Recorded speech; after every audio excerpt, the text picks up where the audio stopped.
Bienvenido, bienvenido. Gracias por estar con nosotros. Voy a empezar ah, con en la misma vena que estábamos estudiando en la semana pasada. Si recuerdan, estábamos hablando acerca de Jesús y sus tribunales que eran muy ilegales. Él sufría 6 tribunales, 5 de estos tribunales eran ilegales.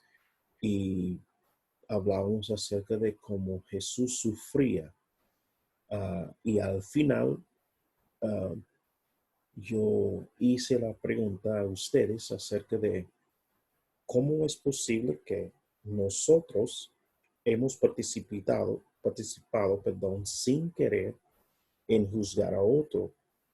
Um, los israelitas, o mejor dicho, los sumos sacerdotes, los fariseos y, y los demás, los otros jueces en esos tribunales de Jesús, acusaron a él uh, de cosas que no eran ciertas, pero en otras cosas sí eran ciertas. Por ejemplo, le acusaron de algo que era muy cierto. Él se identificaba como el Mesías. Citando Daniel capítulo 7, él se identificó como el Hijo del Altísimo, el Hijo del Bendito, dice la palabra de Dios. Eso significa que él era el Mesías, se hizo igual a Dios. Para los judíos eso fue una blasfemia. Se le presentó a Jesús a Pilato, perdón, y Pilato aceptó esa condenación al final de todo. No quería en el principio, pero al final aceptó eso porque Jesús también se identificó con él como el Rey de Reyes. Se identificó como uno que tenía un reinado y un reino, y dijo que su reino no es de aquí. Y los judíos dijeron que el único rey que reconocemos nosotros uh, es el César. Y diciendo eso, Pilato se quedó con la única opción, que era crucificarle a Jesús. Entonces ellos sí le acusaron de cosas que eran ciertas, pero también le acusaron de cosas que no eran ciertas. Por ejemplo, cuando Jesús dijo, destruyo este templo en 3 días, uh, lo levantaré de nuevo. Y ellos dijeron en su tribunal que él iba a reconstruir el templo de Herodes, pero Jesús hizo referencia a su propio cuerpo. Entonces, la pregunta que yo hice a ustedes era si había cosas que la gente te habían acusado que no eran ciertas. Y no solamente eso, pero la manera que hicieron su acusación también era mal. Entonces te acusaron de cosas que no eran ciertas y emplearon una manera que también era bastante mal. En el caso de Jesús, era usar juicios o tribunales mejor dicho, que eran ilegales en varios niveles. Él no tenía representación legal. Ellos se reunieron muy temprano en la mañana, que no debían hacer eso. Tenían un momento corto en la casa de Anás, tampoco no podían hacer eso. Entonces, hicieron varias cosas que eran ilegales. Quizás alguien en tu vida también te había acusado de algo que no era cierto, pero también fueron a un extremo para hacerlo. Y el punto es que yo quiero que vemos que podemos identificarnos con el sufrimiento de Jesús. Él ha sufrido cosas y podemos también identificarnos con su sufrimiento. Muchas veces pensamos solamente en cómo Él fue a la cruz y pensamos que no podemos identificarnos uh, con la crucifixión en ese sentido porque no hemos sufrido esa pena mortal, tú sabes que no hemos morido todavía, no estamos muertos, entonces no podemos identificarnos en su muerte, pero sí hay cosas en que sí podemos identificarnos uh, en cuanto al sufrimiento de Jesús. Pero antes de hablar eso, me gustaría llevar tu atención uh, a otras maneras que tampoco pensamos en cómo podemos identificarnos con Jesús, especialmente el hispano que vive aquí en los Estados Unidos. Se puede identificarse con la circunstancia de la vida de Jesús porque él se mudó de Jerusalén a Egipto. Cuando muchos de nosotros llegamos a los Estados Unidos, fue a través de una mudanza huyéndose de algún peligro. Bueno, así mismo fue el caso de Jesús. Sus padres se lo llevó a Egipto para escapar un peligro. ¿Qué fue el peligro? El mismo Herodes quería matar a Jesús porque él era el rey. Y el rey Herodes no quería perder su poder y había escuchado que un nuevo rey nació en Jerusalén. Entonces él se mudó de su país a otro uh, para escapar ese, ese peligro. Y muchos de nosotros hemos hecho la misma cosa, escapándonos en nuestros países de algún peligro para venir acá a los Estados Unidos. Y cuando digo nosotros, ustedes saben que yo soy americano, ¿no? Yo nací aquí, pero digo nosotros, porque yo entiendo cómo fue eso. Pero también Jesús era trilingüe. También cuando se mudaron a los Estados Unidos, tenían que aprender otro idioma. Jesús hablaba hebreo, también hablaba arameo, que era de su casa. Él quería mantener las tradiciones de su casa, la comida y todas esas cosas, mientras que vivían dentro de otra cultura, que era la cultura de los romanos. Y en ese caso tenía que aprender la cultura de los romanos. Uh, Participaba uh, hasta un cierto punto y también aprendió el lenguaje de los romanos, que era griego. Cuando hablaba con Pilato, Pilato hablaba como primer idioma, hablaba latín, pero con Jesús hablaba en griego. Y la otra área es que Jesús tuvo un padrastro.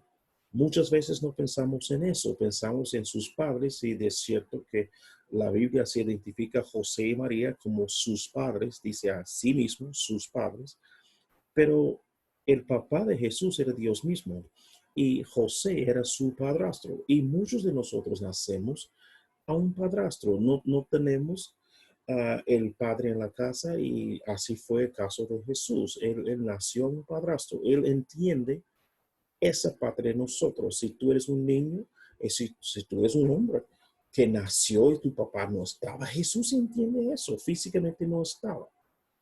Su papá físicamente. Jesús te puede entender en eso. Podemos identificarnos con Jesús en muchas áreas y no solamente esas áreas, hay otras áreas también. Por ejemplo, Jesús era un adolescente diferente. Muchos de nosotros estudiamos, craneamos, como dicen en Centroamérica. Él era un cerebro muy inteligente y él no podía meterse con sus compañeros porque él era más inteligente que ellos. Uh, y siendo el hijo mayor, tenía que trabajar. Yo recuerdo cuando mi papá me contaba cuando él se dio de baja de la escuela secundaria porque tenía que trabajar en su casa. Su papá no estaba, mi abuelo no estaba. Entonces mi papá se dio de baja para cuidar de la casa, tenía que trabajar. Jesús era el hijo mayor, tenía que trabajar en la casa. Entonces Jesús nos entiende y nosotros también podemos identificarnos con él en muchas áreas. Si tú piensas, vas a ver que tú también, pero lo que pasa, aunque podemos identificarnos en esas áreas, lo que es diferente es que nunca pensamos en que podemos identificarnos con Jesús en su sufrimiento. En la semana pasada hablamos como Jesús, cuando oraba a Dios acerca de lo que tenía enfrente, que era ir a la cruz, pedía a Dios que no iera. Él no quería ir a la cruz, ¿verdad? Y también la Biblia dice que él sufría una angustia, tanto que vimos en la semana pasada que él empezaba a sudar y las gotas de su sangre era como sangre, se dice la Biblia, ¿verdad? Y vimos que esa es una condición médica y vimos un caso de una muchacha de Italia que tenía 21 años que sufría de la misma cosa. La angustia, hermanos, no es pecado, ¿ok? Jesús sufría de la angustia. Entonces, nosotros podemos entender qué es la angustia. Hemos sentido la angustia. Hasta ahí podemos identificarnos con Jesús. Pero la Biblia nos dice, y ustedes muchas veces nos paramos ahí, pero la Biblia nos dice que hay más en que podemos identificarse con Jesús. En Hebreo 4:15 dice, porque no tenemos un sumo sacerdote que no pueda compadecerse de nuestras debilidades, sino uno que fue tentado es que él sufrió en todo según nuestra semejanza, igualito a ti, pero sin pecado. ¿Cómo sin pecado? Porque él, aunque sufrió la tentación, él nunca fue tentado. Nunca cayó en la tentación. Él fue el segundo Adán, ¿verdad? Entonces él fue tentado igual al primer Adán, pero nunca pecó como el primer Adán. So, eso significa, eso me dice a mí que yo debo hacer principalmente lo que dice aquí en Filipenses. Por nada estáis afanosos, sino sean conocidas vuestras peticiones delante de Dios en toda oración y ruego, con acción de gracias, y la paz de Dios, que sobrepasa todo entendimiento, guardará vuestros corazones y vuestros pensamientos en Cristo Jesús. Voy a volver a ese pasaje porque yo quiero, uh, yo quiero profundizar un poquito en ese pasaje, pero básicamente aquí vemos que Jesús en estos dos pasajes podemos identificarnos con los sufrimientos de Jesús, pero no importa que sea el resultado de nuestro sufrimiento. ¿Por qué? Porque vamos a confiar en Dios en toda oración y ruego, empezando con acción de gracia. Yo vamos a explicar eso ahora. Pero ¿cómo es que podemos identificarnos con Jesús en su sufrimiento? En primer lugar, él sufrió el abandono. Si tú miras en la Biblia, en los evangelios, vamos a ver que Jesús sufrió el abandono de su familia muy temprano en su ministerio. Hubo un momento cuando Jesús estaba predicando, tuvo un grupo enfrente y había muchas personas y uno de sus discípulos, se le acercó a Jesús y dijo, tu mamá y tus hermanos te quieren hablar, están afuera y te quieren hablar. Jesús escuchó eso, miró a la gente que tenía enfrente y dijo, aquí está mi mamá, singular, aquí está mi mamá y mis hermanos, plural. Es decir, que él fue abandonado por su mamá y sus hermanos hacía mucho rato. ¿Por qué decimos eso? Porque si tú sigues leyendo ese pasaje, y no vamos a mirarlo, pero si tú sigues leyendo ese pasaje, fueron para hablar con Jesús porque pensaban que él estaba fuera de sí.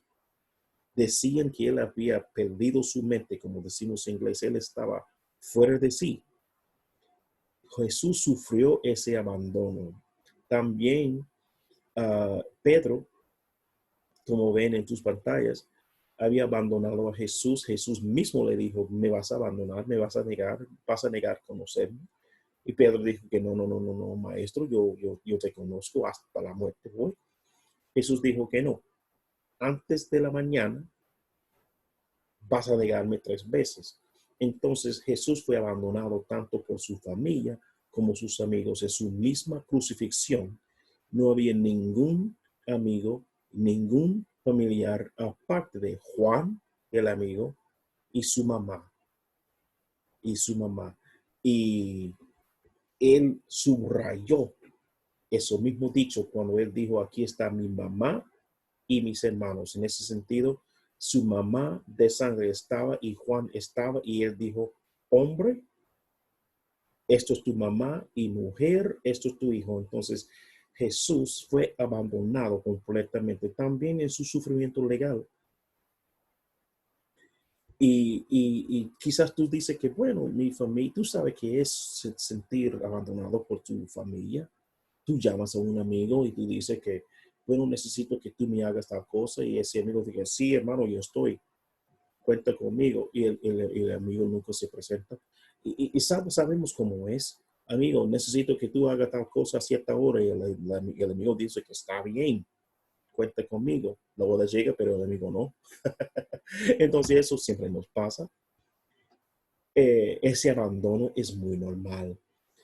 Pero en lo legal, quizás tú dices que, bueno, yo no tengo ningún problema legal, pero déjame decirte que yo conozco a gente, y me refiero a casos aquí en los Estados Unidos, yo conozco a gente que habla tan mal acerca de la gente que no tiene papeles.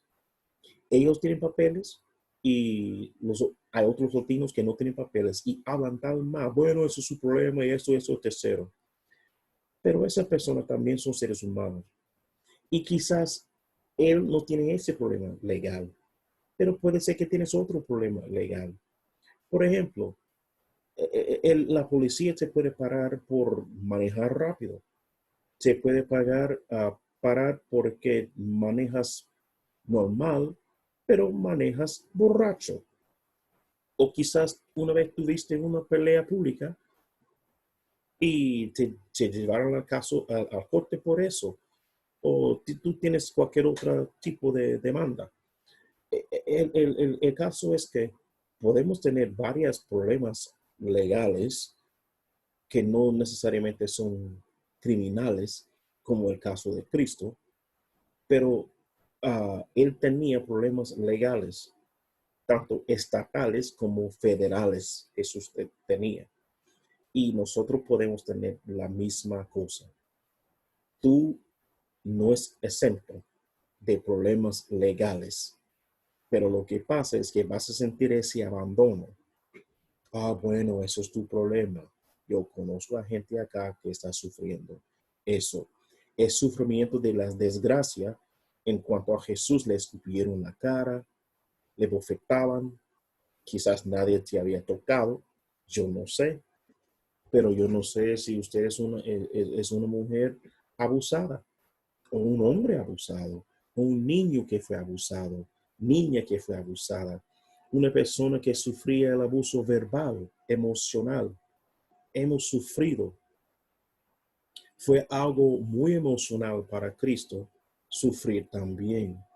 Él se identifica con nosotros. Tú puedes identificarte con Él. Él entiende ese dolor. No estás solo. Y eso es el punto, que tú no estás solo. Jesús te entiende. Voy a volver a ese pasaje porque yo quiero que lo mires de nuevo.